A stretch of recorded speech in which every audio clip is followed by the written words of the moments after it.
Good morning, good afternoon, good evening. कैसे आप सभी? होप सो कि आप सभी अच्छे होंगे। आज हम कॉन्ट्रैक्ट कॉस्टिंग नया चैप्टर स्टार्ट करने वाले। हमने लास्ट चैप्टर कंप्लीट किया, joint product and by product. बड़ा अच्छा सा चैप्टर था, इंटरेस्टिंग चैप्टर था और छोटा ही चैप्टर था। आज हम जो चैप्टर स्टार्ट करेंगे वो भी कम इंटरेस्टिंग नहीं है, बहुत इंटरेस्टिंग चैप्टर है, बहुत अच्छा चैप्टर है और बहुत बहुत इम्पोर्टेंट चैप्टर है। इस चैप्टर में से एग्जाम में क्वेश्चन आने की प्रोबेबिलिटी है 75%। फ्रेंड्स, हमने जो लास्ट चैप्टर पढ़ा जॉइंट प्रोडक्ट बाई प्रोडक्ट, वो चैप्टर मेथड ऑफ कॉस्टिंग का पार्ट था। ये जो चैप्टर आज हम स्टार्ट करेंगे ये चैप्टर भी मेथड ऑफ कॉस्टिंग का पार्ट है। मतलब हम मेथड ऑफ कॉस्टिंग का सेकंड चैप्टर स्टार्ट कर रहे हैं विच इज कॉन्ट्रैक्ट कॉस्टिंग। ये मेथड कहाँ पर काम आता है, कौन से ऑर्गेनाइजेशन में काम आता है, किस तरीके से इस मेथड में कॉस्टिंग होती है, कैसे कैलकुलेशन होती है, क्या कैलकुलेशन होती है, आज हम बहुत कुछ इस चैप्टर के बारे में डिस्कस करने वाले। इस चैप्टर में से मोस्टली प्रैक्टिकल क्वेश्चन आता है। हाँ, थियोरी का क्वेश्चन तो आ भी सकता है। थियोरी बहुत कम दे रखी है, जैसे लास्ट चैप्टर में भी थियोरी बहुत कम थी, तो इस चैप्टर में भी थियोरी बहुत कम दे रखी है। सबसे लास्ट में हम इसकी थियोरी को भी डिस्कस करेंगे। तो चलिए स्टार्ट करते हैं chapter contract costing.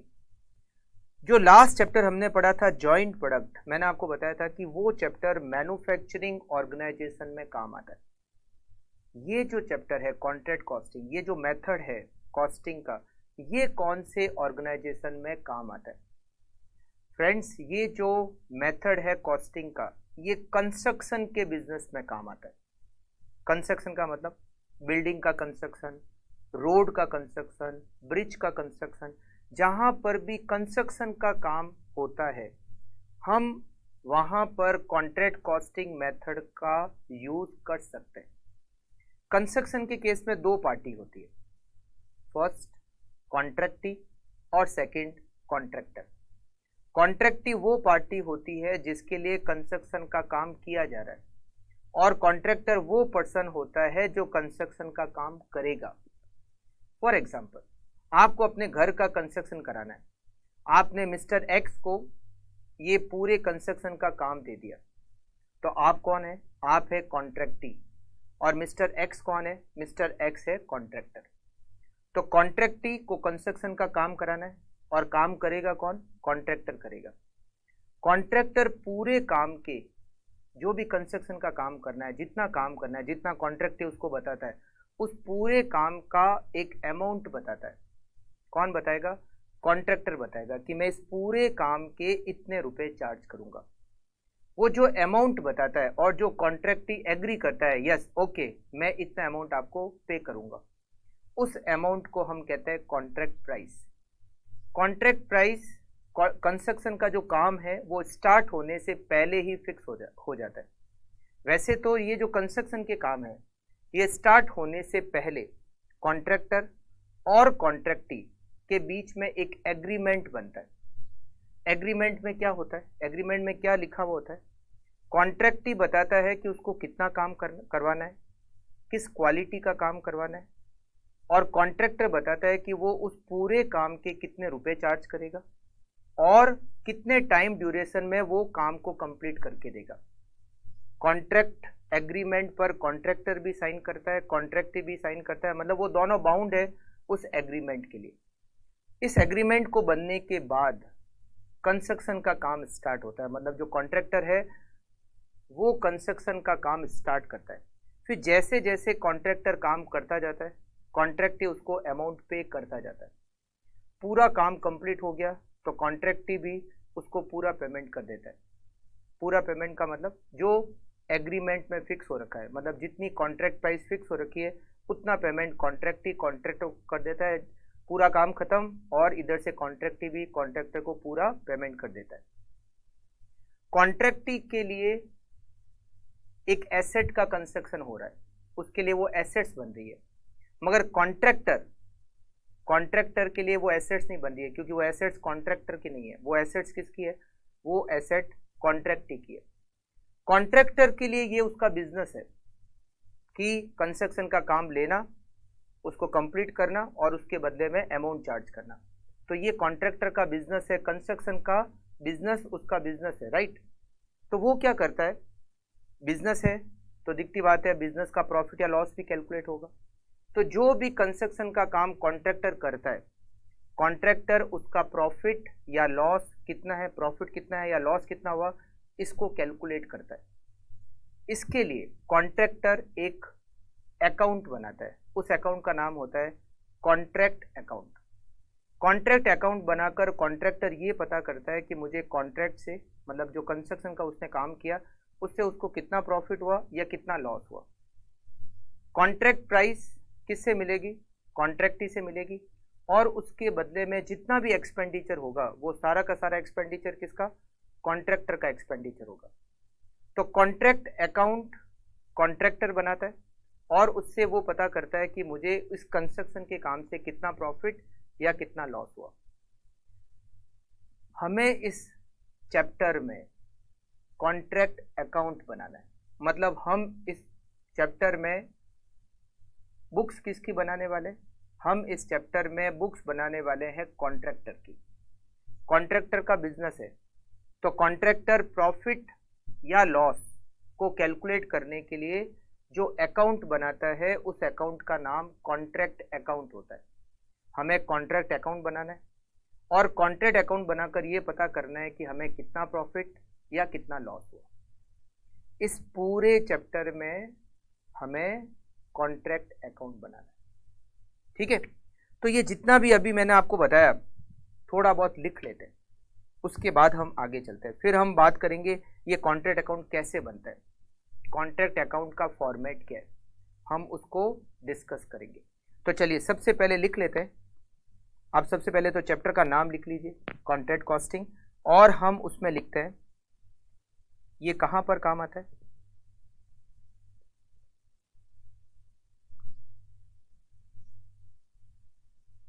Contract costing.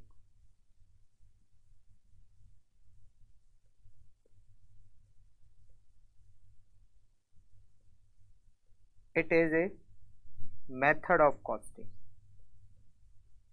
ये मेथड है कॉस्टिंग का। कहां पर काम आता है, used in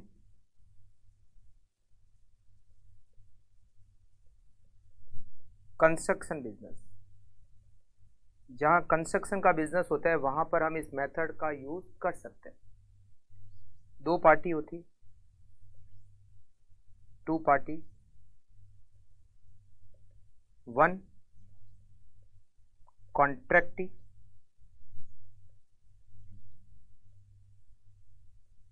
second contractor. Contract agreement बनता है।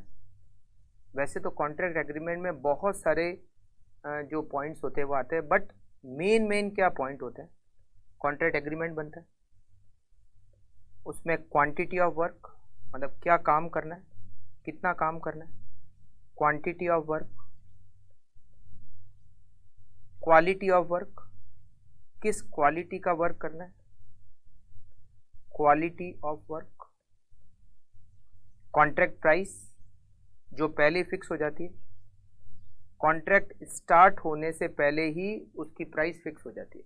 मतलब जो प्राइस फिक्स होती है, मतलब कॉन्ट्रैक्टर पूरे कंस्ट्रक्शन के काम के इतने रुपए चार्ज करेगा, कॉन्ट्रैक्टी उतने रुपए कॉन्ट्रैक्टर को देगा, एक साथ नहीं देता, धीरे धीरे जैसे जैसे काम होता जाता है वैसे वैसे कॉन्ट्रैक्टी कॉन्ट्रैक्टर को रुपए देता जाता है।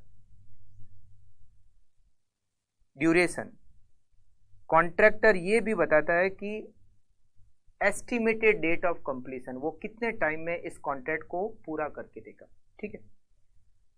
टू कैलकुलेट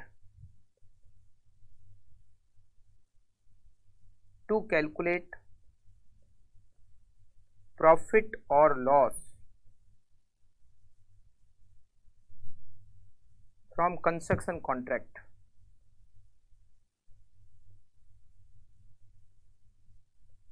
कंस्ट्रक्शन कॉन्ट्रैक्ट से कॉन्ट्रैक्टर को कितना प्रॉफिट या कितना लॉस हुआ, कॉन्ट्रैक्टर प्रिपेयर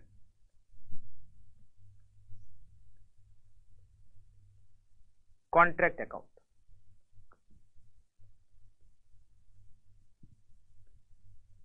कॉन्ट्रैक्टर एक अकाउंट प्रिपेयर करता है और उस अकाउंट का नाम होता है कॉन्ट्रैक्ट अकाउंट। कॉन्ट्रैक्ट अकाउंट कैसे बनता है, अब हम बात करते हैं कॉन्ट्रैक्ट अकाउंट की, उसके फॉर्मेट की।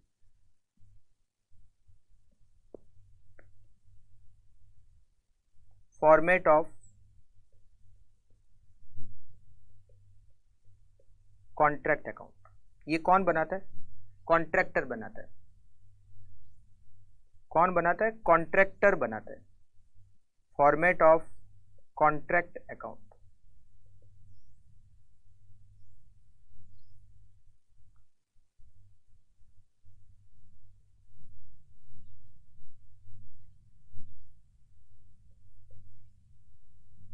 when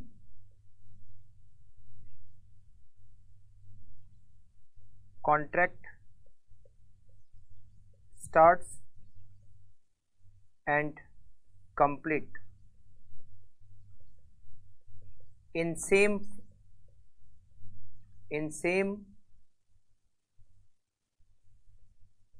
accounting year।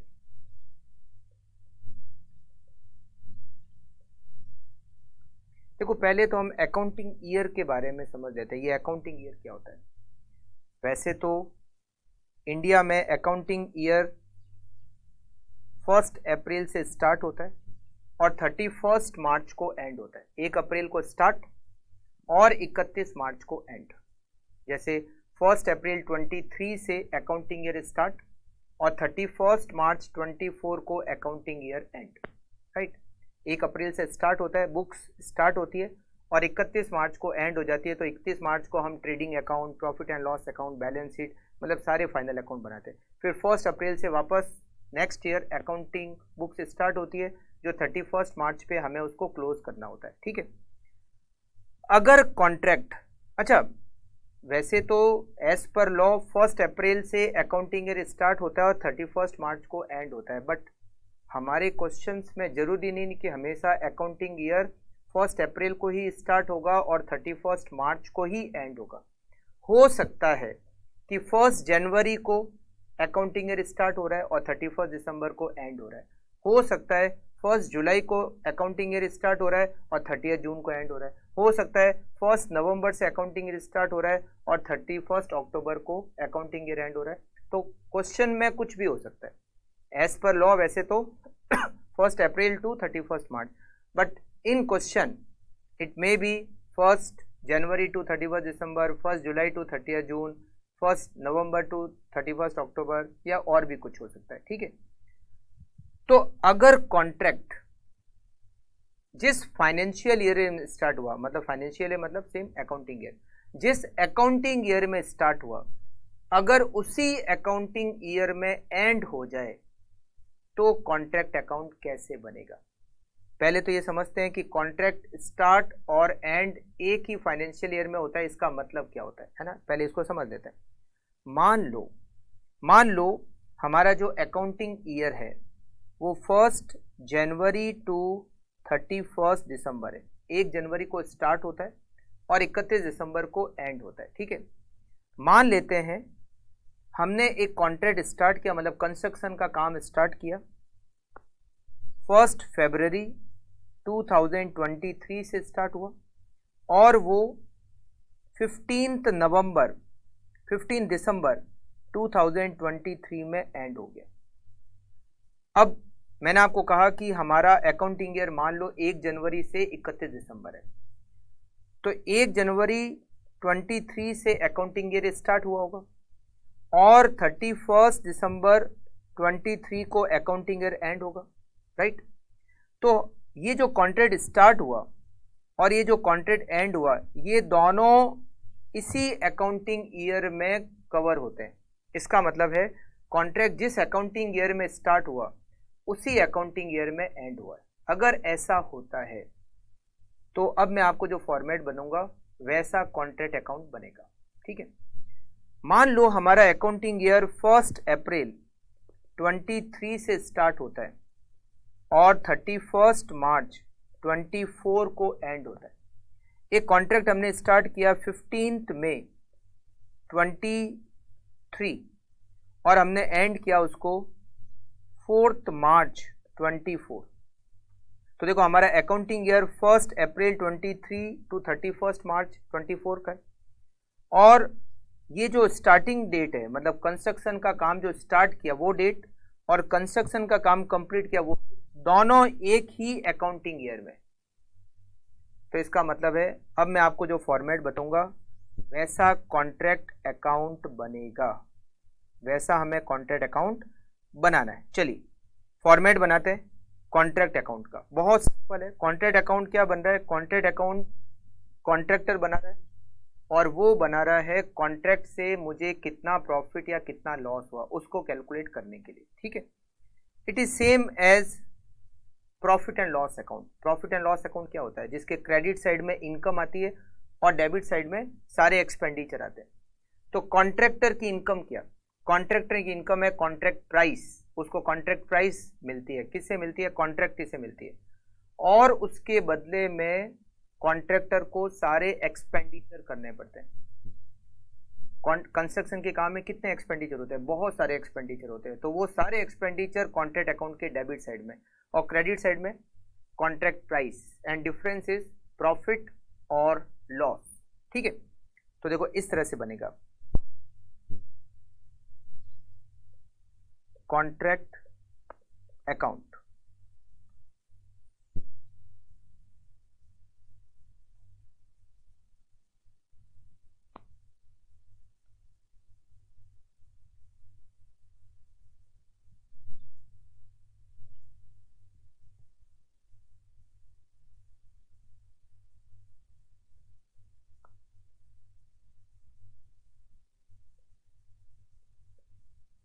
Bye कॉन्ट्रैक्टी, bracket में लिखेंगे कॉन्ट्रैक्ट प्राइस। क्रेडिट साइड में हमें कॉन्ट्रैक्ट प्राइस को लिखना है और डेबिट साइड में सारे एक्सपेंडिचर। कौन कौन से एक्सपेंडिचर कंस्ट्रक्शन के काम में हो सकते हैं? दो मेन एक्सपेंडिचर है। First is material. कंस्ट्रक्शन के केस में जो भी सामान काम आता है, कंस्ट्रक्शन के केस में जो भी सामान काम आता है हमारे लिए सब कुछ मटेरियल है। सीमेंट काम आती है, मटेरियल। ब्रिक्स काम आता है, मटेरियल। पेंट काम आता है, मटेरियल। इलेक्ट्रिक फिटिंग्स काम आती है, मटेरियल। हम एसी भी लगा के देंगे, कॉन्ट्रैक्टर एसी भी लगा के देगा तो एसी भी क्या है? मटेरियल। टाइल्स लगेगी, मटेरियल। सैनिटरी का सामान लगेगा, मटेरियल। आप समझ रहे हैं? जो भी सामान लगेगा, वुडन लगेगी, वुड का जो भी सामान लगेगा, मटेरियल। जितना भी सामान काम आता है चाहे वो कुछ भी हो, कंस्ट्रक्शन में कॉन्ट्रैक्टर जो भी सामान लगाता है सब कुछ मटेरियल है। तो हमने सारे सामान को एक ही नाम दिया है, मटेरियल। तो हमारे लिए इजी हो गया। अदरवाइज सारे सामान अगर अलग अलग लिखने होते, to cement, to bricks, to sanitary material, to ये टू वो, तो हमारा कॉन्ट्रैक्ट अकाउंट कितना बड़ा बन जाता। तो हमने सारे सामान को एक ही नाम दिया है, मटेरियल। सबसे मेन एक्सपेंडिचर जो कंस्ट्रक्शन में सबसे ज़्यादा जो खर्चा होता है वो मटेरियल का होता है। एक और मेन एक्सपेंडिचर और वो है लेबर। अलग अलग टाइप की लेबर हो सकती है। स्किल्ड वर्कर हो सकते हैं, सेमी स्किल्ड वर्कर हो सकते हैं, अनस्किल्ड वर्कर हो सकते हैं, मगर हमने सभी को एक ही नाम दिया है, क्या? लेबर। चाहे वो स्किल्ड वर्कर हो तो भी labour cost, semi skilled worker हो तो भी लेबर कॉस्ट, अनस्किल्ड वर्कर हो तो भी लेबर कॉस्ट। ठीक है, इसके अलावा अगर कंस्ट्रक्शन के केस में कोई एसेट का यूज होता है तो उसका डेप्रिसिएशन। अगर हमने किसी एसेट का यूज, जैसे क्रेन, हमारे पास क्रेन है, कॉन्ट्रैक्टर के पास क्रेन है और उस क्रेन का यूज उसने कंस्ट्रक्शन में काम मतलब यूज किया है, तो उस क्रेन का डेप्रिसिएशन। मान लो मिक्सर मशीन, सीमेंट, कंक्रीट ये सब मिक्स करने के लिए मशीन आती है, तो मिक्सर मशीन का यूज हुआ तो मिक्सर मशीन का डेप्रिसिएशन। जैसे जेनेटर सेट, जनरेटर का यूज हुआ तो जनरेटर हमारे ही है, तो जनरेटर हमने कंस्ट्रक्शन में काम लिया तो उसका डेप्रीशिएशन। जो भी प्लांट एंड मशीनरी हम कंस्ट्रक्शन में काम ले रहे हैं उसका डेप्रीशिएशन। ठीक है, इसके अलावा ये तीन मेन एक्सपेंडिचर है, मटेरियल, लेबर और डेप्रीशिएशन। इसके अलावा कंस्ट्रक्शन पे जो भी एक्सपेंडिचर होता है, कंस्ट्रक्शन के काम को पूरा करने के लिए जो भी एक्सपेंडिचर हमें करना होता है वो हम डेबिट साइड में लिखेंगे।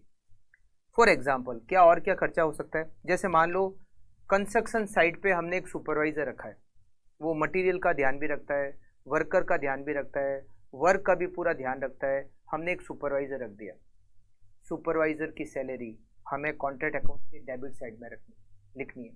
मान लो हमने कोई इंजीनियर है उसको साइड पे रख दिया, जो बताता है वर्कर को कैसे काम करना है, किस तरह का काम होगा, कैसे होगा, है ना, ये बताने के लिए हमने एक इंजीनियर अपॉइंट कर दिया। तो इंजीनियर को जो सैलरी देते हैं वो कॉन्ट्रैक्ट अकाउंट के डेबिट साइड में। जो जनरेटर है उसमें डीजल का एक्सपेंडिचर लगा तो डीजल का एक्सपेंडिचर कॉन्ट्रैक्ट अकाउंट के डेबिट साइड में। हम किसी एसेट को रेंट पर लेकर आए, जैसे जनरेटर हमारा नहीं है हम उसको किराए पर लेकर आए, क्रेन हमारे पास नहीं है हम उसको किराए पर लेकर आए, मिक्सर हमारे पास नहीं है हम उसको किराए पर लेकर आए, तो हायर चार्जेज ऑफ एसेट्स। मतलब कंस्ट्रक्शन के ऊपर जो भी खर्चा लगा, चाहे वो कोई भी खर्चा हो, वो सारे खर्चा में क्या करना है, कॉन्ट्रैक्ट अकाउंट के डेबिट साइड में लिखना है। तो मैं यहाँ पर एक काम करता हूँ, यहाँ पर मैं लिख देता हूँ अदर एक्सपेंसेस। अब अदर एक्सपेंसेस में आपको नाम अलग अलग नाम करके लिखना है, ऐसा नहीं है कि सबको मिक्स करके आप अदर एक्सपेंसेस लिख दो, हमें अलग अलग लिखना है। सुपरवाइजर की सैलरी अलग, इंजीनियर की सैलरी अलग, डीजल का एक्सपेंडिचर अलग, हायर चार्जेज अलग, सबको अलग अलग लिखना है। मैं आपको बता रहा हूँ कि बहुत सारे खर्चे हो सकते हैं। अच्छा, बहुत बार ऐसा होता है कि जहाँ साइट होती है, साइट उस जगह को कहते हैं जहाँ कंस्ट्रक्शन का काम चल रहा होता है, तो साइट पे एक टेम्परेरी ऑफिस बनाया हमने, उस ऑफिस के खर्चे लग गए, वो भी कॉन्ट्रैक्ट अकाउंट में लिखना है। साइट पर जो टेम्परेरी ऑफिस बनाया उसका खर्चा कॉन्ट्रैक्ट अकाउंट के डेबिट साइड में रखना है। समझ गए? तो जो भी एक्सपेंडिचर होता है साइट पर, जो भी खर्चा लगता है, वो सारा एक्सपेंडिचर हमें कॉन्ट्रैक्ट अकाउंट के डेबिट साइड में लिखना है, अदर एक्सपेंसेस, और उसका रिजल्ट आएगा प्रॉफिट और लॉस। प्रॉफिट अगर इस साइड फर्क आता है तो प्रॉफिट, अगर क्रेडिट साइड में फर्क आता है तो लॉस। ठीक है, चाहे प्रॉफिट हो चाहे लॉस, हम उसको नाम देते हैं नोशनल प्रॉफिट। क्या नाम देते हैं? नोशनल प्रॉफिट, और या फिर नोशनल लॉस। चाहे प्रॉफिट आए चाहे लॉस आए, हम उसको क्या नाम देते हैं? नोशनल प्रॉफिट या नोशनल लॉस। ये नोशनल वर्ड क्या है अभी हम डिस्कस करेंगे इसको। और ये बन गया हमारा कॉन्ट्रैक्ट अकाउंट। अच्छा, कोई ऐसे होता है कि ये जो बड़े बड़े कॉन्ट्रैक्टर होते हैं, इनके बहुत सारे कंस्ट्रक्शन के काम चल रहे होते हैं, एक साथ 10 जगह कंस्ट्रक्शन चल रहा है, एक साथ 15 जगह, एक साथ 20 जगह, एक साथ 40 जगह कंस्ट्रक्शन के काम चल रहे हैं, मतलब 40 अलग अलग साइट चल रही है। तो ये जो कॉन्ट्रैक्ट अकाउंट बनता है ना हर कंस्ट्रक्शन साइट का सेपरेट कॉन्ट्रैक्ट अकाउंट। ऐसा नहीं कि एक कॉन्ट्रैक्टर एक कॉन्ट्रैक्ट अकाउंट ही बनाएगा, सारे कॉन्ट्रैक्ट का मिक्स करके एक कॉन्ट्रैक्ट अकाउंट नहीं। अगर 40 साइट है तो 40 कॉन्ट्रैक्ट अकाउंट, अगर 50 साइट है तो 50 कॉन्ट्रैक्ट अकाउंट, 100 जगह साइट चल रही है तो 100 कॉन्ट्रैक्ट अकाउंट। उन सबको नंबर दे दिया जाता है जिससे अलग अलग आइडेंटिफाइड रहे कि ये कॉन्ट्रैक्ट नंबर 1 2 3 4 5 6 7 या ABCD, जो भी आइडेंटिफिकेशन के लिए हम उसको नंबर दे सकते हैं, हम उसको एक नंबर दे देते हैं। तो कॉन्ट्रैक्ट ये जो बनता है हर साइट का अलग अलग बनता है। अगर कॉन्ट्रैक्टर की 4 साइट चल रही है तो 4 कॉन्ट्रैक्ट अकाउंट बनेंगे, टोटल में जाकर एक कॉन्ट्रैक्ट अकाउंट नहीं बनता। ठीक है, अब कैसे होता है, जैसे मान लो एक कॉन्ट्रैक्टर है जिसकी 4 साइट है, site A, site B, site C और साइट D, तो हर साइट का अलग कॉन्ट्रैक्ट अकाउंट बनेगा, contract A, contract B, contract C और कॉन्ट्रैक्ट D। कॉन्ट्रैक्ट A का प्रॉफिट अलग, कॉन्ट्रैक्ट B का प्रॉफिट अलग, कॉन्ट्रैक्ट C का प्रॉफिट अलग, कॉन्ट्रैक्ट D का अलग, राइट। अब ये जो हर कॉन्ट्रैक्ट का प्रॉफिट है कॉन्ट्रैक्ट अकाउंट बनने के बाद एक अकाउंट और बनता है जिसका नाम होता है प्रॉफिट एंड लॉस अकाउंट। क्या बनता है? Profit and loss account. Contract A का प्रॉफिट एंड लॉस अकाउंट में, कॉन्ट्रैक्ट बी का प्रॉफिट एंड लॉस अकाउंट में, कॉन्ट्रैक्ट सी का प्रॉफिट एंड लॉस अकाउंट में, कॉन्ट्रैक्ट डी का प्रॉफिट एंड लॉस अकाउंट में। जैसे हम बनाते हैं ना ट्रेडिंग अकाउंट, उसके बाद profit and loss account. Trading account का जो ग्रॉस प्रॉफिट होता है वो पी एंड एल अकाउंट में ट्रांसफर होता है। सेम उसी तरीके से कॉन्ट्रैक्ट का जो प्रॉफिट या लॉस है वो पी एंड एल अकाउंट में ट्रांसफर होता है। तो हम यहां पर क्या लिखेंगे? By profit contract A, by profit contract B, by profit contract C, by profit contract D. समझ गए? तो हर कॉन्ट्रैक्ट का एक सेपरेट कॉन्ट्रैक्ट अकाउंट, और ये सारे जो कॉन्ट्रैक्ट के प्रॉफिट है ये लास्ट में जाके ईयर एंड होने पर पी एंड एल अकाउंट में ट्रांसफर हो जाता है। पी एंड एल अकाउंट में और उसके अलावा क्या आता है? अगर कोई ऐसी इनकम जो हमने कॉन्ट्रैक्ट अकाउंट में नहीं लिखी वो पी एंड एल अकाउंट में लिखेंगे। जैसे फॉर एग्जाम्पल कॉन्ट्रैक्टर ने इन्वेस्टमेंट किया हुआ है, उस इन्वेस्टमेंट पर उसको इनकम हुई, तो वो इनकम और investment P and L account के क्रेडिट साइड में लिखेंगे। फॉर एग्जाम्पल जो कॉन्ट्रैक्टर था उसके कोई इंटरेस्ट का एक्सपेंडिचर लग रहा है, तो इंटरेस्ट का एक्सपेंडिचर कहाँ लिखेंगे? पी एंड एल अकाउंट के डेबिट साइड में। मतलब कोई ऐसा एक्सपेंडिचर और ऐसी इनकम जो कॉन्ट्रैक्ट अकाउंट में कवर नहीं होती है वो हमें पी एंड एल अकाउंट में लिखनी है। वैसे ज़्यादा चिंता करने वाली बात नहीं, क्योंकि एग्जाम में जो क्वेश्चन आता है उसमें जनरली हमें कॉन्ट्रैक्ट अकाउंट ही बनाना होता है। बहुत बहुत कम चांस है कि हमें पी एंड एल अकाउंट भी बनाना हो, अदरवाइज हमें बनाना क्या होता है? Contract account. तो पी एंड एल अकाउंट के बारे में भी हम डिस्कस करेंगे, बट अभी हम बात करेंगे कॉन्ट्रैक्ट अकाउंट के बारे में। ठीक है, तो ये बन गया हमारा कॉन्ट्रैक्ट अकाउंट। कितना छोटा सा और कितना प्यारा सा कॉन्ट्रैक्ट अकाउंट बना है। क्रेडिट साइड में क्या लिखना है? क्रेडिट साइड में हमें लिखना है कॉन्ट्रैक्ट प्राइस। डेबिट साइड में क्या लिखना है? डेबिट साइड में हमें सारे एक्सपेंडिचर लिखना है, जिसमें दो मेन एक्सपेंडिचर है, मटेरियल का एक्सपेंडिचर और लेबर का एक्सपेंडिचर। थर्ड हमने लिखा है यहाँ डेप्रीसिएशन और अदर एक्सपेंसेस, और ये हो गया हमारा नोशनल प्रॉफिट या फिर लॉस। ये बन गया हमारा कॉन्ट्रैक्ट अकाउंट। करेक्ट?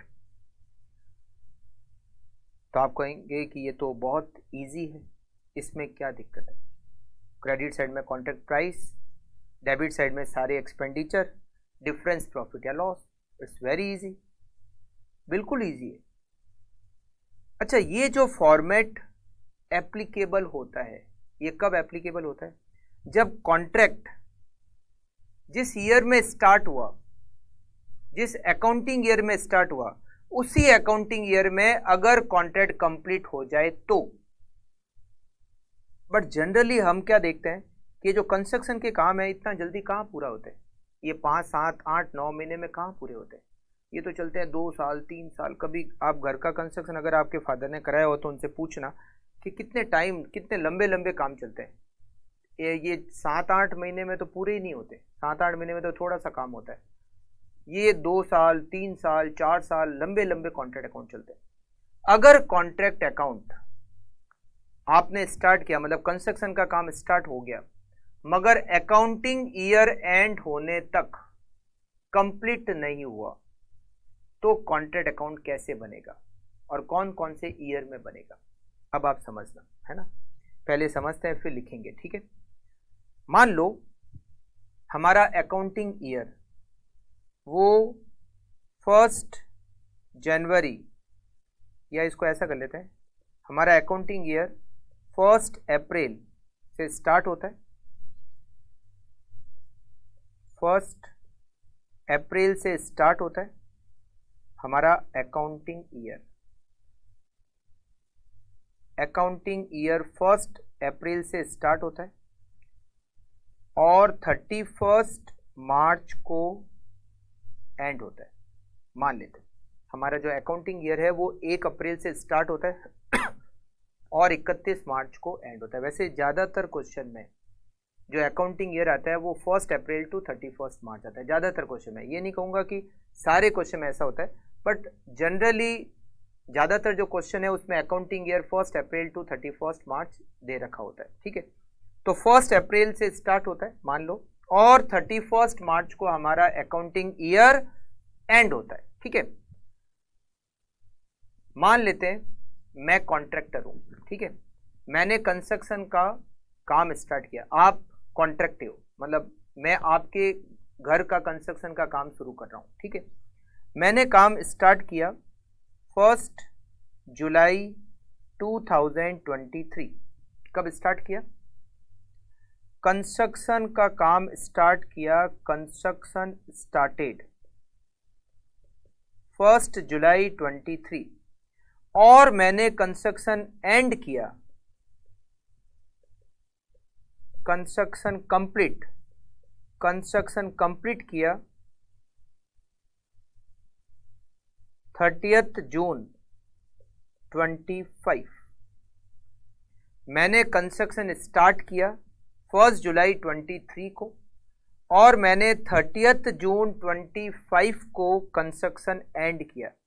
ठीक है, इसको हम यहां पर लिख लेते हैं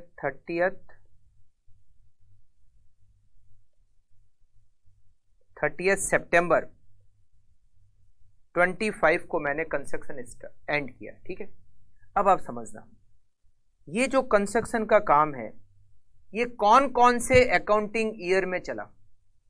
हमारा अकाउंटिंग ईयर स्टार्ट होता है 1 अप्रैल से और एंड होता है 31 मार्च को, राइट। हमने 1 जुलाई 2023 से कंस्ट्रक्शन का काम स्टार्ट किया, तो 1 जुलाई 2023 टू 31 मार्च 24 एक अकाउंटिंग ईयर। फिर 1 अप्रैल 24 टू 31 मार्च 25 ये दूसरा अकाउंटिंग ईयर, और फिर 1 अप्रैल 25 टू 30 सितंबर 25 ये तीसरा अकाउंटिंग ईयर। मतलब ये जो कॉन्ट्रैक्ट है वो 3 अकाउंटिंग ईयर में चला। कंस्ट्रक्शन का जो काम है वो चला 3 अकाउंटिंग ईयर में, 2023-24, 2024-25 और 2025-26। ये वाला जो ईयर है ये कौन सा ईयर हो गया? 23-24। ये वाला कौन सा हो गया? 24-25। और ये वाला अकाउंटिंग ईयर कौन सा हो गया? 25-26। तो अब ये जो कॉन्ट्रैक्ट अकाउंट है ये कौन से साल में बनेगा? ये जो कॉन्ट्रैक्ट है ये तीनों साल में बनेगा। मतलब 2023-24 में भी इस कॉन्ट्रैक्ट का अकाउंट बनेगा, 2024-25 में भी ये कॉन्ट्रैक्ट अकाउंट बनेगा, और 2025-26 में भी ये कॉन्ट्रैक्ट अकाउंट बनेगा। मान लो हम इस कॉन्ट्रैक्ट को नंबर दे देते हैं, कॉन्ट्रैक्ट नंबर 420, बड़ा अच्छा नंबर है, कॉन्ट्रैक्ट नंबर 420। तो हम ये जो कॉन्ट्रैक्ट नंबर 420 है ये 2023-24 में भी बनाएंगे, 2024-25 में भी बनाएंगे, और 2025-26 में भी बनाएंगे। 23-24 में भी बनेगा कॉन्ट्रैक्ट नंबर 420, 24-25 में भी बनेगा कॉन्ट्रैक्ट नंबर 420, और कॉन्ट्रैक्ट नंबर 420 25-26 में भी बनेगा। हमने कंस्ट्रक्शन 3 सालों में, मतलब 3 अकाउंटिंग ईयर में पूरा किया है। तो इस कंस्ट्रक्शन का कॉन्ट्रैक्ट अकाउंट तीनों अकाउंटिंग ईयर में बनेगा। जितना काम मैंने 23-24 में पूरा किया है उतने काम का प्रॉफिट 23-24 में आएगा। जितना काम मैंने 24-25 में किया है उतने काम का प्रॉफिट 24-25 में आएगा, और जितना काम मैंने 25-26 में किया है उतने काम का प्रॉफिट 25-26 ईयर में आएगा। ऐसा नहीं है कि पूरे कंस्ट्रक्शन का प्रॉफिट एक साल में आएगा, जिस साल कॉन्ट्रैक्ट कंप्लीट हुआ हम उसी साल प्रॉफिट और लॉस की कैलकुलेशन करेंगे। ऐसा नहीं कि 2025-26 में कंस्ट्रक्शन कंप्लीट हुआ तो पूरे कंस्ट्रक्शन का प्रॉफिट 2025-26 में आएगा, नहीं। थोड़ा प्रॉफिट 23-24 में आएगा, थोड़ा प्रॉफिट 24-25 में आएगा, थोड़ा प्रॉफिट 25-26 में आएगा। तो ये कॉन्ट्रैक्ट का फर्स्ट ईयर है, ये कॉन्ट्रैक्ट नंबर जो 420 है उसका फर्स्ट ईयर है, ये उसका सेकंड ईयर है, और ये उसका लास्ट ईयर है। फर्स्ट ईयर, सेकंड ईयर और लास्ट ईयर। अब हम यहाँ पर हमें क्या समझना है, हमें कॉन्ट्रैक्ट अकाउंट फर्स्ट ईयर में कैसे बनता है वो समझना है। Contract account second year, third year, मान लो कॉन्ट्रैक्ट 4 साल चला तो फर्स्ट ईयर में कैसे बनेगा उसका फॉर्मेट समझना है, सेकेंड थर्ड ईयर में कैसे बनेगा उसका फॉर्मेट समझना है, और कॉन्ट्रैक्ट अकाउंट सबसे लास्ट ईयर में कैसे बनेगा उसका फॉर्मेट समझना है। क्योंकि कॉन्ट्रैक्ट केवल 1 साल में नहीं बनेगा, कॉन्ट्रैक्ट 3 साल, जैसे हमारे इस एग्जाम्पल में 3 साल में चलेगा। ये जो कॉन्ट्रैक्ट नंबर 420 है ये 3 अकाउंटिंग ईयर में बनेगा। तो फर्स्ट ईयर कैसे बनेगा, सेकेंड ईयर कैसे बनेगा, और लास्ट ईयर कैसे बनेगा, मतलब जो फाइनल ईयर है उसमें कैसे बनेगा। ज्यादातर एग्जाम में जो क्वेश्चन आता है वो फर्स्ट ईयर का आता है, और हम सबसे पहले डिस्कस भी फर्स्ट ईयर को ही करने वाले हैं। कॉन्ट्रैक्ट अकाउंट फर्स्ट ईयर में कैसे बनता है। फर्स्ट ईयर का मतलब हुआ कॉन्ट्रैक्ट स्टार्ट हुआ मगर अकाउंटिंग ईयर एंड होने तक काम पूरा नहीं हुआ। फर्स्ट ईयर का मतलब क्या हुआ, इस साल कॉन्ट्रैक्ट स्टार्ट हुआ, कंस्ट्रक्शन स्टार्ट हुआ, मगर ईयर एंड होने तक, अकाउंटिंग ईयर एंड होने तक कंस्ट्रक्शन कंप्लीट नहीं हुआ, वो होता है फर्स्ट ईयर। तो फर्स्ट ईयर में कॉन्ट्रैक्ट अकाउंट कैसे बनेगा, तो अब आप लिखो। अब आप यहां पर सबसे पहले लिखो, जैसे हमने यहां लिखा था, ये फॉर्मेट क्या था, when contract starts and complete in same accounting year. अब यहां पे लिखो बी पॉइंट,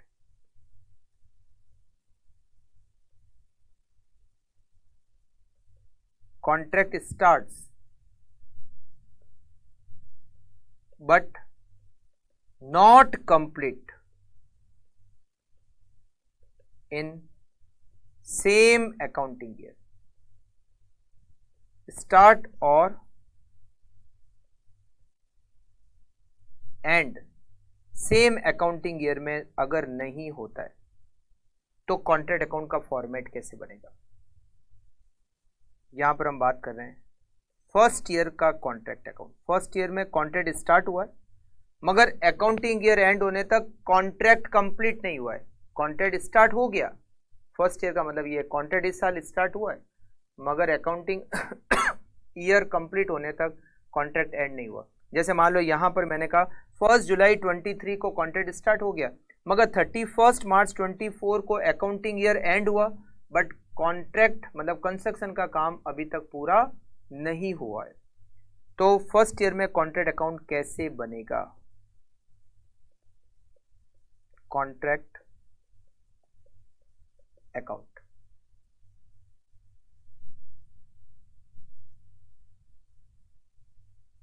फर्स्ट ईयर में कॉन्ट्रैक्ट अकाउंट कैसा बनेगा। अभी हम सेकेंड ईयर की बात नहीं कर रहे, अभी हम लास्ट ईयर की बात नहीं कर रहे, अभी हम बात कर रहे हैं फर्स्ट ईयर की। और एग्जाम के पॉइंट ऑफ व्यू से सबसे ज्यादा जो इंपॉर्टेंट है वो फर्स्ट ईयर ही है। फर्स्ट ईयर कॉन्ट्रैक्ट अकाउंट कैसे बनेगा। कॉन्ट्रैक्ट स्टार्ट हुआ है बट कॉन्ट्रैक्ट ईयर एंड होने तक कंप्लीट नहीं हुआ। तो जैसे ही 31 मार्च हमारा अकाउंटिंग ईयर एंड होगा हम इस साल का कॉन्ट्रैक्ट अकाउंट बनाएंगे। कॉन्ट्रैक्ट एंड नहीं हुआ है, कंस्ट्रक्शन एंड नहीं हुआ है, हमें 31 मार्च को इस साल का कॉन्ट्रैक्ट अकाउंट बनाना है। कैसे बनेगा समझना। बाय वर्क इन प्रोग्रेस, क्या लिखा मैंने, by work in progress, WIP। उसमें हम लिखेंगे वर्क सर्टिफाइड और हम लिखेंगे वर्क अनसर्टिफाइड। क्या लिखेंगे, बाय वर्क इन प्रोग्रेस, और वर्क इन प्रोग्रेस में हम लिखते हैं वर्क सर्टिफाइड और वर्क अनसर्टिफाइड। सर्टिफाइड वर्क और अनसर्टिफाइड ये दोनों किस हेडिंग में आते हैं, वर्क इन प्रोग्रेस की हेडिंग में आते हैं। ये सब कुछ क्या होता है ये सब हम डिस्कस करेंगे, ठीक है। इधर ये जो फर्स्ट ईयर है, फर्स्ट ईयर का मटेरियल कॉस्ट, फर्स्ट ईयर की लेबर कॉस्ट, फर्स्ट ईयर का डेप्रीसिएशन, फर्स्ट ईयर के अदर एक्सपेंसेस और फर्स्ट ईयर का नोशनल प्रॉफिट, फर्स्ट ईयर का नोशनल प्रॉफिट। ठीक है।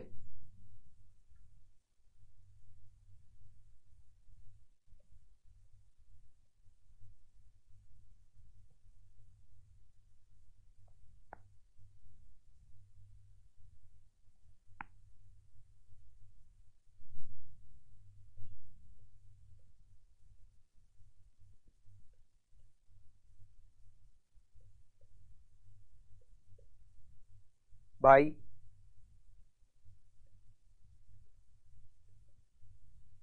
नोशनल लॉस, लॉस को वैसे आप नोशनल लिखो या डायरेक्टली बाई लॉस भी लिख सकते हो। प्रॉफिट को आपको नोशनल प्रॉफिट लिखना है, ठीक है।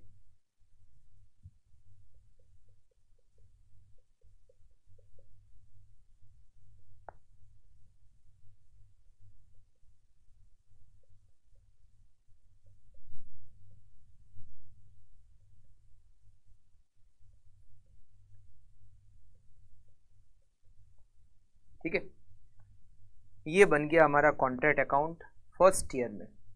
अब आप एक काम कीजिए, सबसे पहले तो इस फॉर्मेट को फटाफट से लिख लीजिए।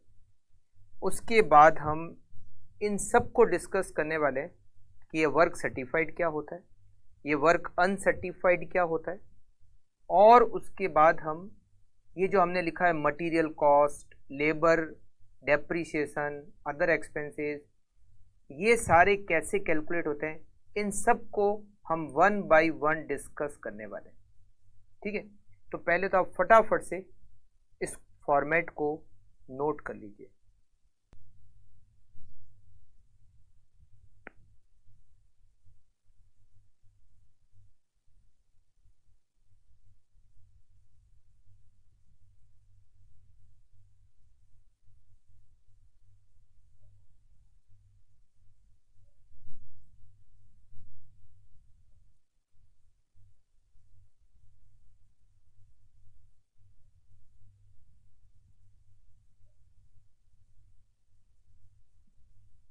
चलिए, अब हम बात करते हैं सबसे पहले ये जो क्रेडिट साइड में लिखा है वर्क इन प्रोग्रेस, इसमें हमने जो लिखा है वर्क सर्टिफाइड, हमने लिखा है वर्क अनसर्टिफाइड, ये क्या होता है 1 बाय 1 डिस्कस करेंगे।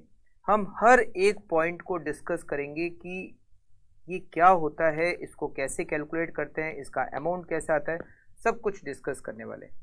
मेनली हमें सर्टिफाइड क्या होता है उसको डिस्कस करना है, अनसर्टिफाइड क्या होता है, मटेरियल को डिस्कस करना है, डेप्रीसिएशन को। ये जो मेन 4 पॉइंट है इस पूरे चैप्टर में, सर्टिफाइड, अनसर्टिफाइड, मटेरियल और डेप्रीसिएशन, ये आपको बहुत अच्छी तरीके से समझना है।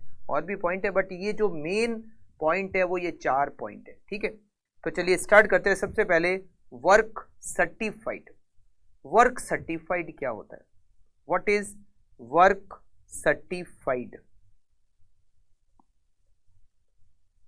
वर्क अभी आपको लिखना नहीं है, अब आपको ये जो मैं लिखा रहा हूँ वर्क सर्टिफाइड, ये अभी नहीं लिखना है। पहले मैं आपको पूरा समझा दूंगा, उसके बाद में मैं आपको बता दूंगा कि ये आपको नोट करना है, ठीक है।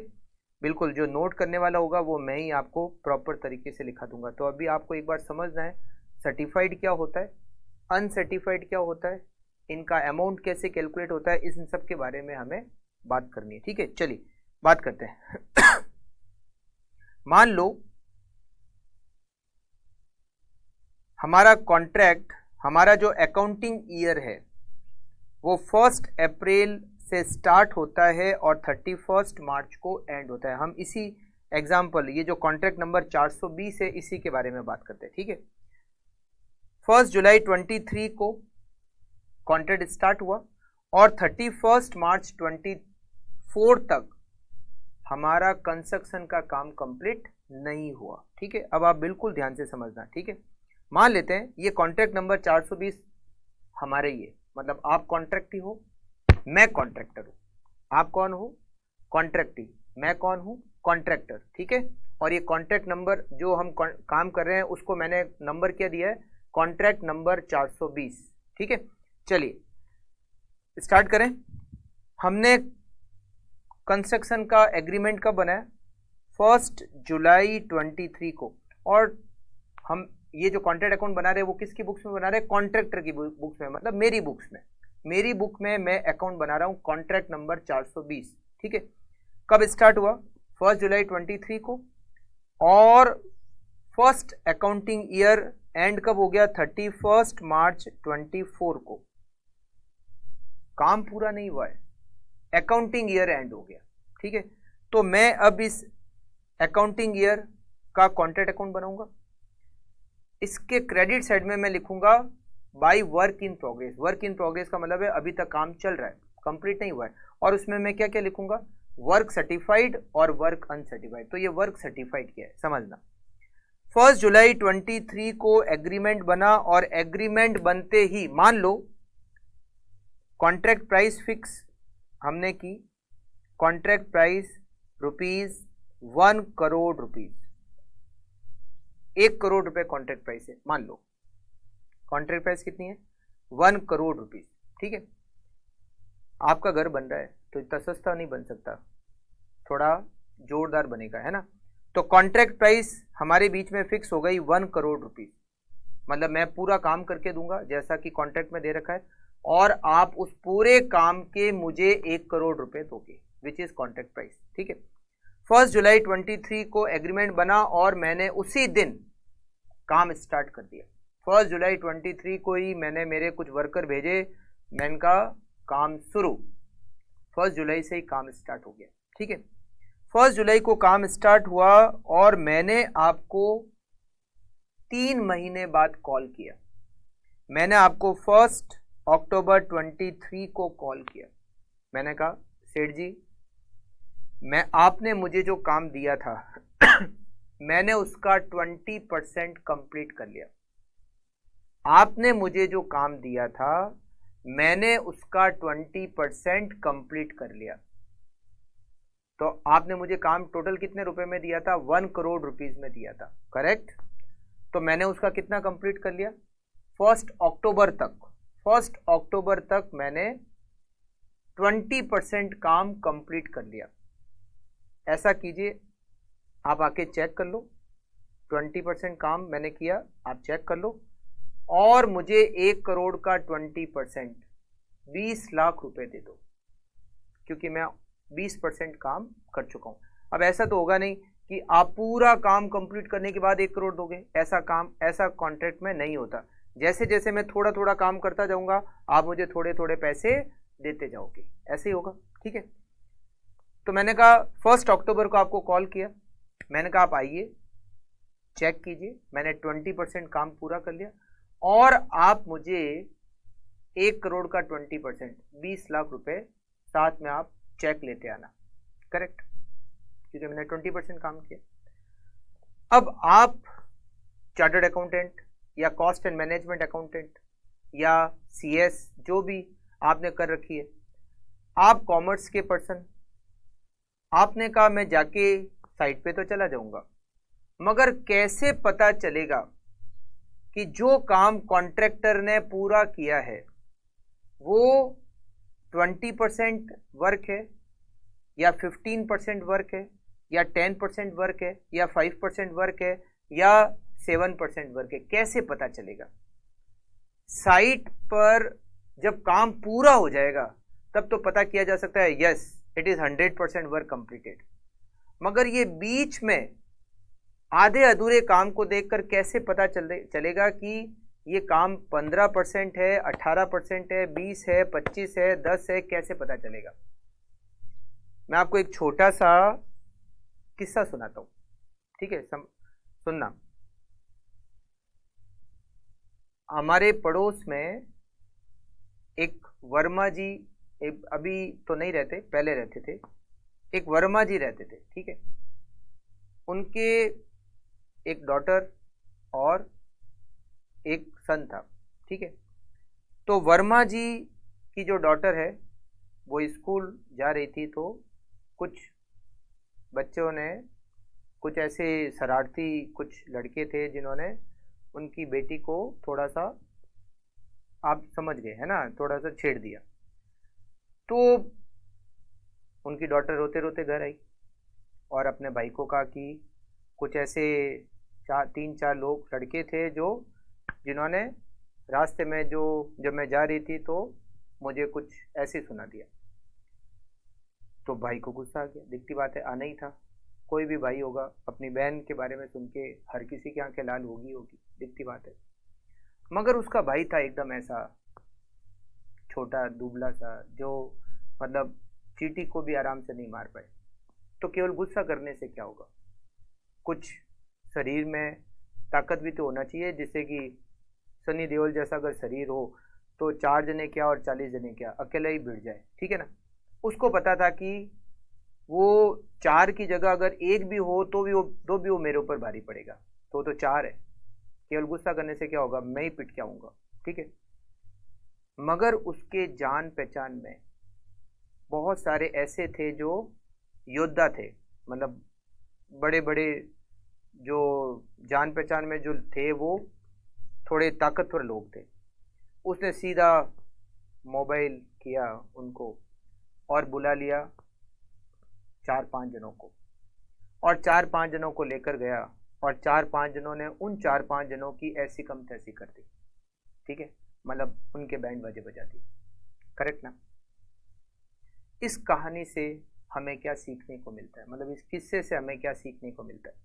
इस किस्से से हमें ये सीखने को मिलता है कि हमारे पास ताकत हो या नहीं हो कोई दिक्कत नहीं है, मगर हम ताकत वाले इंसान को साथ तो ले जा सकते हैं अगर हमारे जान पहचान में ऐसे लोग हैं तो। या तो जान पहचान में लोग हैं, या फिर पैसे देके ताकतवर लोगों को अपने साथ ले जा सकते हैं, ऐसा भी हो सकता है। अब यहां पर ये बात मैंने क्यों बताई आपको?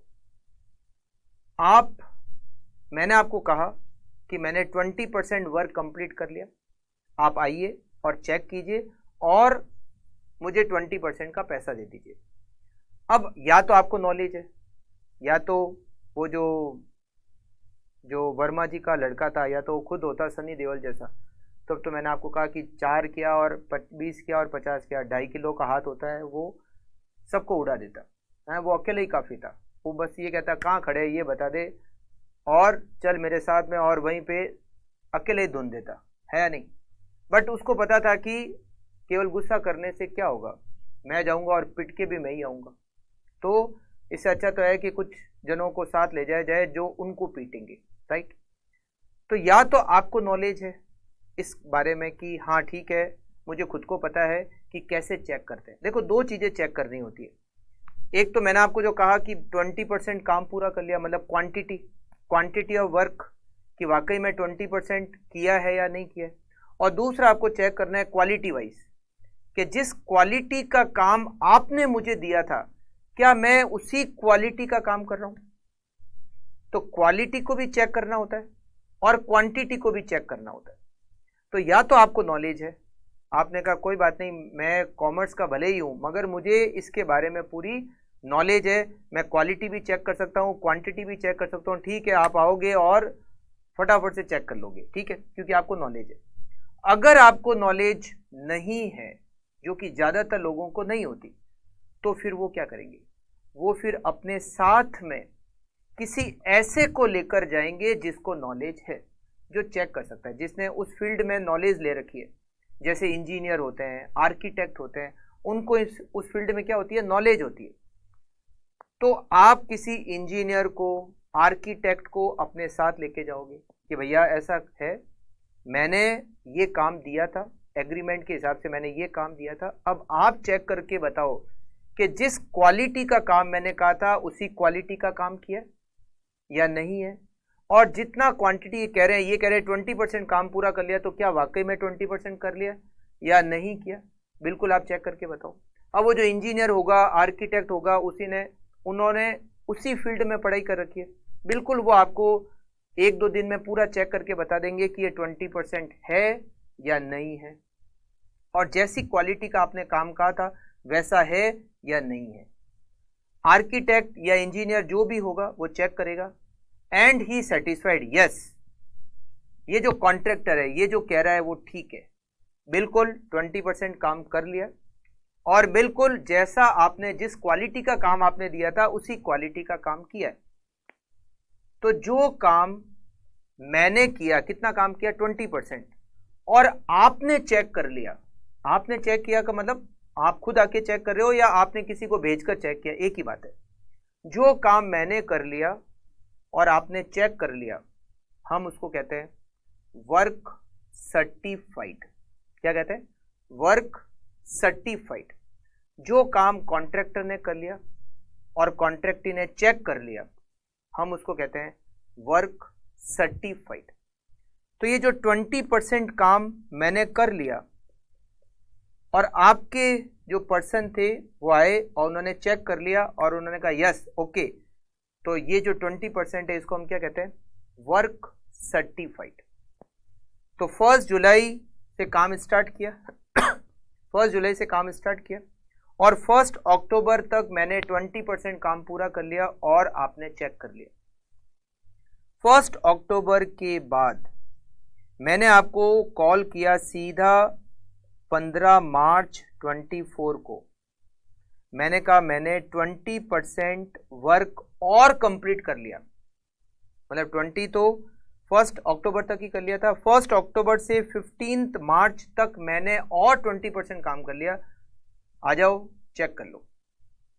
आप या तो खुद आए या फिर आपने जिसको भी भेजा चेक किया, बिल्कुल करेक्ट है, 20% हो चुका है। मतलब up to 15 March 40% work certified हो गया।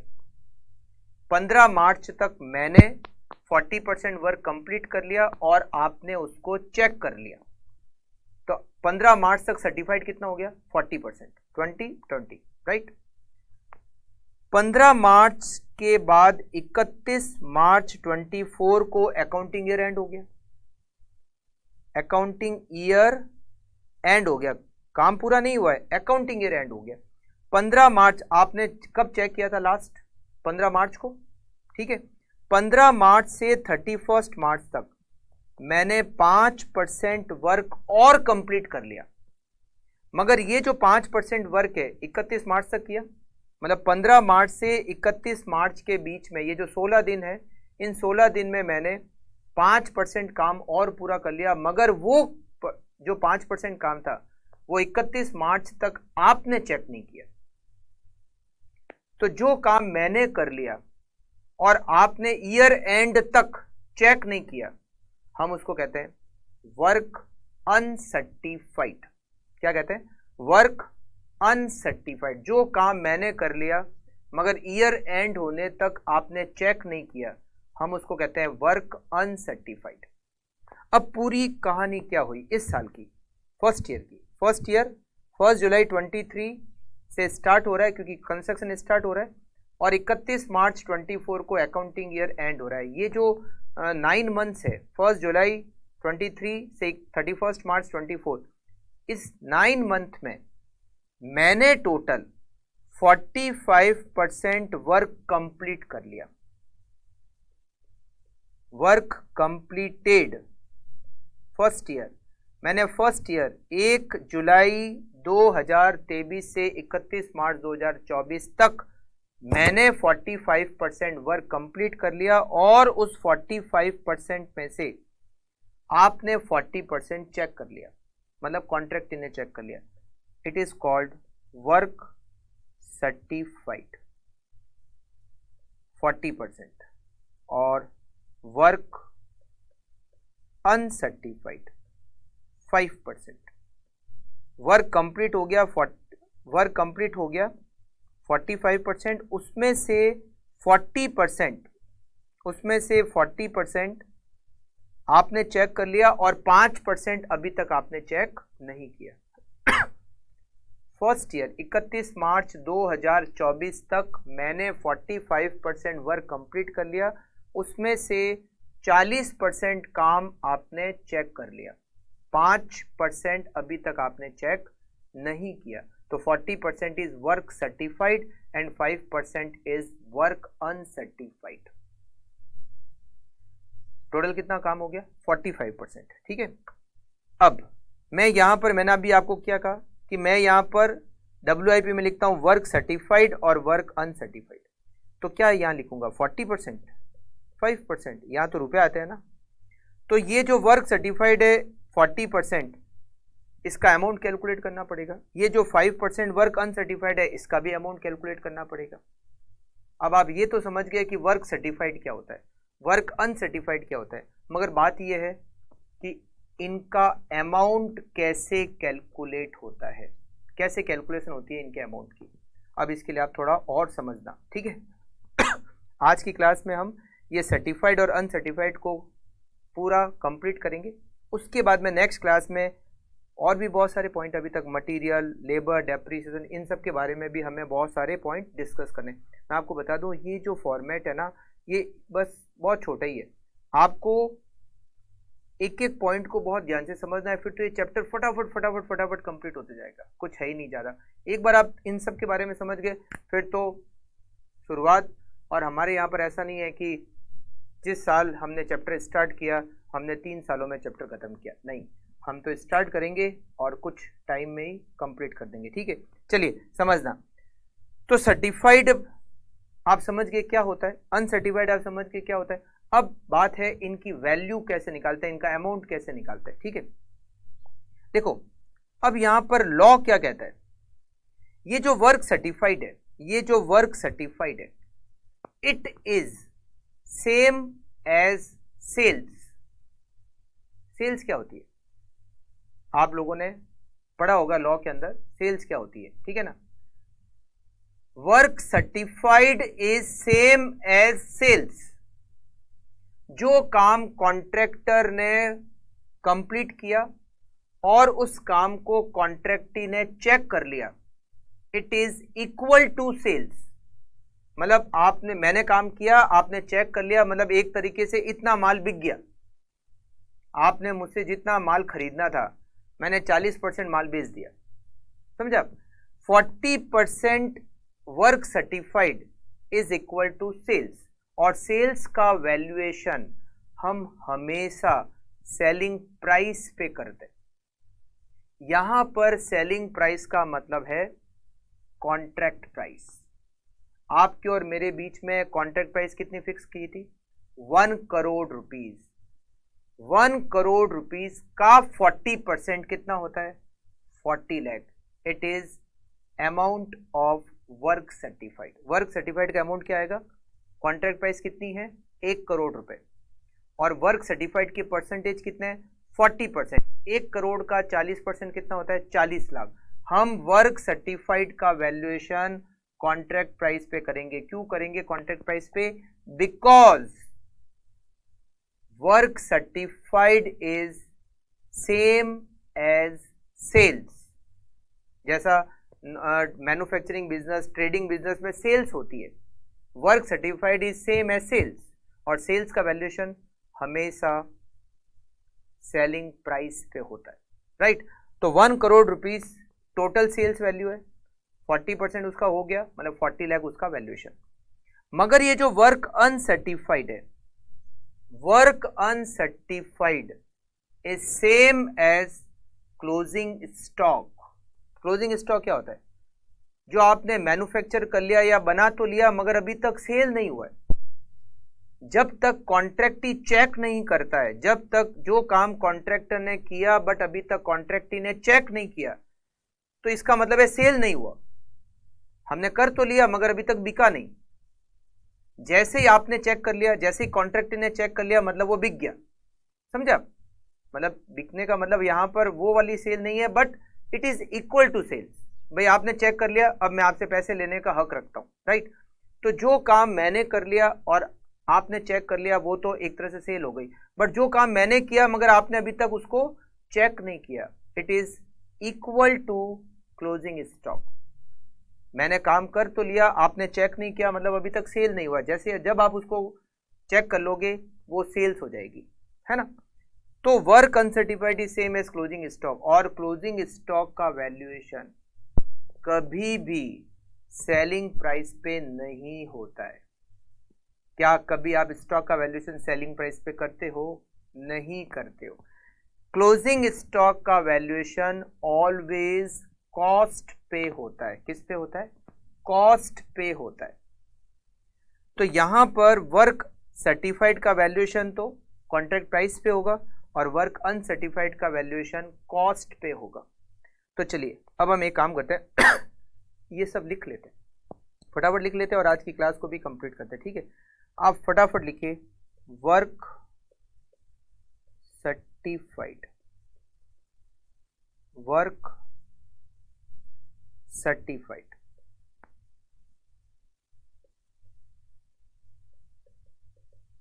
Portion of work completed, work completed का वो पोर्शन, या इसको ऐसा लिख देते हैं, portion of work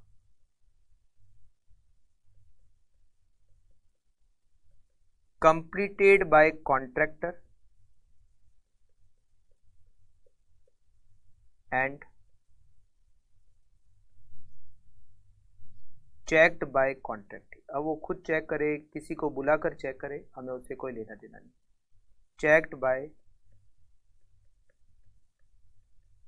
contracting, portion of work completed by contractor and checked by contracting, it is same as sales।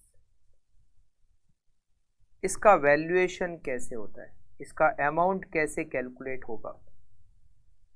देखो क्वेश्चन में बहुत बार वर्क सर्टिफाइड का अमाउंट डायरेक्टली दिया हुआ ही होता है, गिवन इन क्वेश्चन, तो फिर दिमाग लगाना ही नहीं, ठीक है, गिवन इन क्वेश्चन। और अगर अमाउंट नहीं दिया हुआ है तो परसेंटेज दे रखे होंगे, तो फिर आपको वैल्यूएशन करना पड़ेगा, और ये वैल्यूएशन किस पे होगा? कॉन्ट्रैक्ट प्राइस पे। Contract price multiply by percentage of work certified. जैसे हमने एग्जांपल लिया, उसमें वर्क सर्टिफाइड 40%, तो 1 करोड़ का 40%, कॉन्ट्रैक्ट प्राइस 1 करोड़, उसका 40% 40 लाख, ठीक है। फिर नेक्स्ट लिखते हैं वर्क अनसर्टिफाइड के बारे में। तो देखिए हमने है ना कॉन्ट्रैक्ट अकाउंट बनाया, कॉन्ट्रैक्ट अकाउंट के क्रेडिट साइड में क्या लिखा? वर्क सर्टिफाइड और वर्क अनसर्टिफाइड। वर्क सर्टिफाइड क्या है? सेल्स। वर्क अनसर्टिफाइड क्या है? Closing stock. तो हम जब ट्रेडिंग अकाउंट बनाते हैं तो भी तो यही लिखते हैं, ट्रेडिंग अकाउंट के क्रेडिट साइड में क्या आता है? By sales by closing stock. तो सेम यहां पर भी आ रहा है, work certified is sales, work uncertified is closing stock, है ना। तो ऑलमोस्ट वैसे ही चल रहा है, work uncertified, portion of work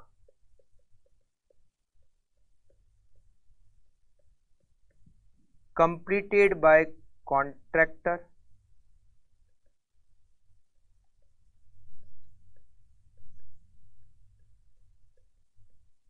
but not checked by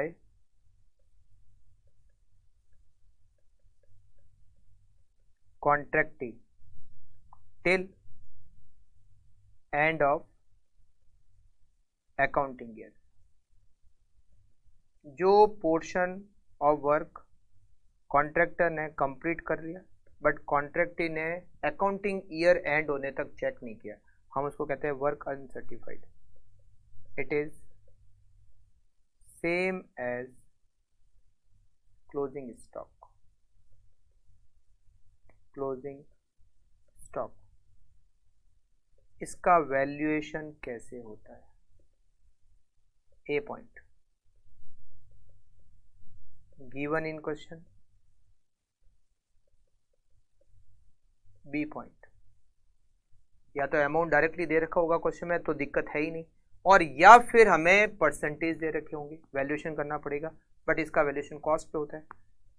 तो आप कैसे करोगे? Total cost divided by percentage of work completed multiply by percentage of work uncertified. Total cost divided by percentage of work completed multiply by percentage of work uncertified. कैसे? मैं आपको बताता हूँ। अभी हमने क्या कहा कि मैंने first year total 45% work complete कर लिया, जिसमें से 40% सर्टिफाइड हो गया और 5% अनसर्टिफाइड है। तो इसका तो वैल्यूएशन सीधा कॉन्ट्रैक्ट प्राइस पे करोगे, work certified 1 crore rupees contract price multiply by 40%, amount हो गया 40 lakh rupees. Very easy. But work uncertified का वैल्यूएशन कॉन्ट्रैक्ट प्राइस पे नहीं कर सकते, उसका वैल्यूएशन कॉन्ट्रैक्ट प्राइस पे नहीं होगा, कॉस्ट पे होगा। कैसे करोगे? अब आप क्या करोगे, आपने कॉन्ट्रैक्ट अकाउंट बनाया तो डेबिट साइड में सारे एक्सपेंडिचर लिखे, सारे एक्सपेंडिचर की टोटल लगा दो। मान लो सारे एक्सपेंडिचर की टोटल होती है आपके 27 लाख, कितनी होती है? 27 लाख रुपए, सारे खर्चे मिला दिए। और आपने टोटल कितना काम पूरा कर लिया? आपने टोटल 45% काम पूरा कर लिया, 45% वर्क पूरा कर लिया। तो इसका मतलब है 45% वर्क किया और उसका एक्सपेंडिचर आया 27 लाख। तो 27 लाख का एक्सपेंडिचर किया और उसमें 45% वर्क कंप्लीट हो गया। 45 में से 5% अभी तक अनसर्टिफाइड है। तो जब 45% वर्क कंप्लीट किया, उसकी कॉस्ट 27 लाख आ गई, तो 5% वर्क की क्या कॉस्ट होगी? 27 divided by 45 multiply by 5 equals to ₹3 lakh. सारे एक्सपेंडिचर जो आपने लिखे हैं डेबिट साइड में उसकी टोटल करो, कितने परसेंट काम पूरा हो गया उसका डिवाइड करो, और उसमें से कितना अनसर्टिफाइड है उसका मल्टीप्लाई करो। Result is cost of work uncertified. Work uncertified की कॉस्ट आपको मिल जाएगी। ठीक है, तो ये आज हमने सर्टिफाइड अनसर्टिफाइड, देखो एग्जाम में वो जो पहले वाला जो फॉर्मेट बताया ना, जिसमें सेम फाइनेंशियल ईयर में एंड और स्टार्ट से क्वेश्चन जनरली आते नहीं है। जनरली एग्जाम में क्वेश्चन आता है जिसमें सेम फाइनेंशियल ईयर में एंड नहीं होता, मतलब अकाउंटिंग ईयर एंड होने तक हमारा कॉन्ट्रैक्ट कंप्लीट नहीं हुआ। तो जनरली ये वाले क्वेश्चन ज़्यादा आते हैं जिसमें फर्स्ट ईयर स्टार्ट हुआ मगर अकाउंटिंग ईयर एंड होने तक कॉन्ट्रैक्ट कंप्लीट नहीं हुआ। ऐसे क्वेश्चन, मतलब ऐसा कॉन्ट्रैक्ट अकाउंट बनाना एग्जाम में सबसे ज़्यादा आता है। ठीक है, तो हमने आज 2 पॉइंट को कंप्लीट किया, एक तो सर्टिफाइड क्या होता है उसको, और अनसर्टिफाइड क्या होता है उसको हमने डिस्कस किया। अब हम नेक्स्ट क्लास में और भी इसके बारे में जो पॉइंट है वो डिस्कस करने वाले। ठीक है, चलिए मिलते हैं नेक्स्ट क्लास में। Okay, thank you, bye bye, take care तब तक। Okay, bye, take care.